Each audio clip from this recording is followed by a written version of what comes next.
चलिए शुरू करते हैं। आज के इस खास विश्लेषण में हम एक बहुत ही दिलचस्प विषय पर बात करने वाले हैं। अपनी भावनाओं को कैसे काबू में रखें और इसके पीछे का मनोविज्ञान आखिर काम कैसे करता है।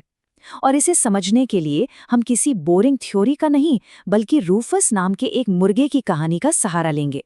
सुनने में थोड़ा अजीब लग सकता है, लेकिन यकीन मानिए ये एक कमाल की एलेगोरिकल केस स्टडी है जो इंसानी व्यवहार की गुत्थियों को बहुत ही बेहतरीन तरीके से सुलझाती है।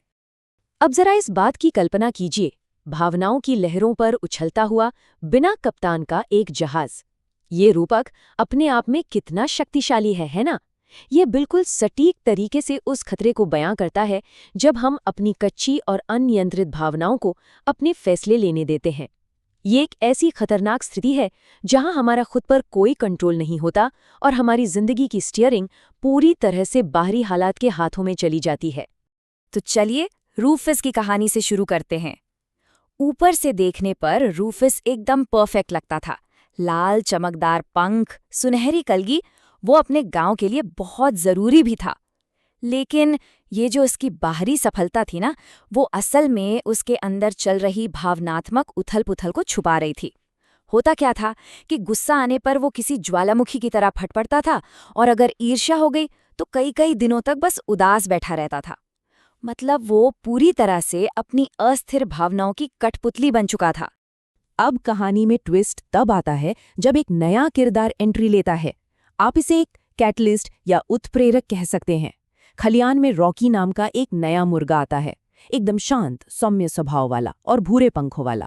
और पता है क्या, जैसे ही रॉकी वहां आता है, उसकी वो गजब की शांति रूफस के अंदर की गहरी असुरक्षाओं को ट्रिगर कर देती है। एकदम साफ कॉन्ट्रास्ट दिखता है यहाँ। एक तरफ रूफस की विस्फोटक भावनाएं हैं और दूसरी तरफ रॉकी की असीम शांति। आपको तो पता ही है, जब गुस्सा बर्तन में उबलते पानी की तरह खौलने लगता है तो इंसान का लॉजिक और तर्क सब गायब हो जाता है। रूफस के साथ भी बिल्कुल यही हुआ। असुरक्षा और अहंकार में अंधे होकर उसने सोचा, अरे यहाँ सिर्फ मेरी जरूरत है, ये मेरा घर है, मेरा काम है और मेरा साम्राज्य है। और बस इसी अंधे अहंकार में आकर उसने रॉकी पर बिना किसी बात के एक तरफा हमला कर दिया। और इसका नतीजा कुछ नहीं सिवाय इसके कि वो बिल्कुल अकेला पड़ गया और उसके खुद के आत्मसम्मान को गहरी चोट पहुंची। लेकिन देखिए, कभी कभी ऐसी विनाशकारी घटनाएं ही बदलाव का रास्ता खोलती हैं। यहाँ से रूफस के व्यवहार में बदलाव की एक पूरी जर्नी शुरू होती है। एक ऐसा सफर जो पहले दिन के बेकाबू अहंकार और अकेलेपन से शुरू होता है, फिर एक शाम हुए एक बहुत ही खास इंटरवेंशन तक जाता है, उसके बाद अगली सुबह के सचेत अभ्यास से होते हुए सालों बाद हासिल किए गए असली भावनात्मक ज्ञान तक पहुंचता है। कह सकते हैं कि अनियंत्रित गुस्से से लेकर माइंडफुलनेस तक का एक पूरा रोड मैप है। अब कहानी का सबसे अहम मोड़ तब आता है जब सेबेस्टियन नाम का एक बहुत ही समझदार बकरा बीच बचाव करने आता है। वो रूफस को एक बहुत ही गहरी बात समझाता है, एक तरह की मनोवैज्ञानिक रिफ्रेमिंग। सेबेस्टियन कहता है कि देखिए, अपनी भावनाओं पर कंट्रोल न होना बिल्कुल वैसा है जैसे कोई जंगली घोड़ा अपने सवार को ही कंट्रोल कर रहा हो। गुस्सा आपको दूसरों से लड़वाता है, ईर्ष्या आपको अंदर ही अंदर दर्द देती है, और अहंकार इंसान को पूरी तरह से अकेला कर देता है। और यहीं पर होता है एक बहुत बड़ा पैराडाइम शिफ्ट या वैचारिक बदलाव। सेबेस्टियन समझाता है कि हमारी ये जो अंदरूनी भावनाएं हैं ना, ये कोई दुश्मन नहीं है जिन्हें हमें हराकर भगाना है, बिल्कुल नहीं। ये तो बस कुछ तटस्थ संदेशवाहक हैं, मैसेंजर्स हैं, जो हमारे ही अंदर की अहम जानकारी हम तक पहुंचा रहे हैं। असली बात यह है कि व्यक्ति को इन संदेशवाहकों का मालिक बनना चाहिए, उनका गुलाम नहीं। तो इन भावनाओं को डिकोड कैसे किया जाए? बहुत ही सीधा सा तरीका है।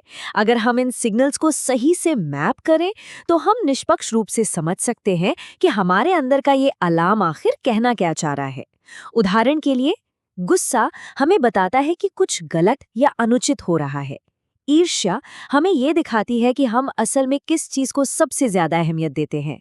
और उदासी ये दर्शाती है कि हमने जो खोया है वो हमारे लिए कितना मायने रखता था। अब इस पूरी प्रक्रिया में अगला सबसे बड़ा कदम क्या है?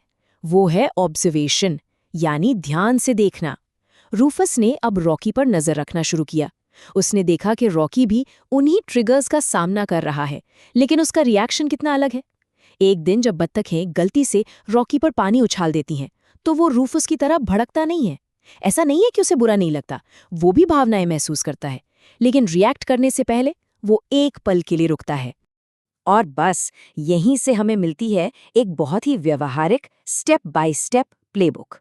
रूफस ने इस तकनीक को तब सफलतापूर्वक लागू किया जब एक मुर्गी ने गलती से उसका खाना गिरा दिया। उसने क्या किया? चरण 1, तुरंत रुकें। चरण 2, एक गहरी सांस लें। चरण 3, मन ही मन 5 तक गिनें। और अंत में चरण 4, बिल्कुल शांति से प्रतिक्रिया दें। चिल्लाने या लड़ने के बजाय रूफस ने बहुत ही आराम से कहा, कृपया अगली बार थोड़ा ध्यान रखिएगा। ये एक बहुत बड़ी जीत थी। वो जो एक पल का सचेत ठहराव था ना, माइंडफुल पॉज, उसने कमाल का मनोवैज्ञानिक जादू किया। इससे हम अलगाव की घटना कह सकते हैं। इसका सीधा सा मतलब ये है, आपको अपने अंदर गुस्से की उठती हुई आग महसूस तो हो रही है, लेकिन आप खुद उस आग में जलने से बच जाते हैं। रूफस ने महसूस किया कि हाँ, मुझे गुस्सा आ रहा है, लेकिन इस बार उसने उस गुस्से को अपने ऊपर हावी नहीं होने दिया। लेकिन देखिए, यहाँ एक बात समझना अविश्वसनीय रूप से जरूरी है। पुरानी आदतों को तोड़ना और नए व्यवहार को अपनाना, ये कोई चुटकी बजाते ही होने वाला काम नहीं है।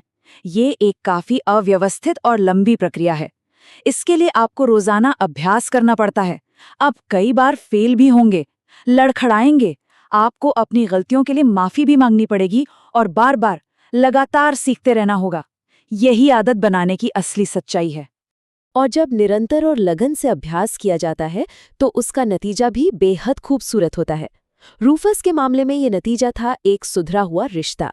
आखिरकार रूफस ने अपने उस अंधे गुस्से और अपनी पुरानी गलतियों के लिए रॉकी से माफी मांग ली। जरा सोचिए, जो कल तक एक बड़ा प्रतिद्वंदी लग रहा था, वो आज एक सामंजस्यपूर्ण सहयोगी बन गया।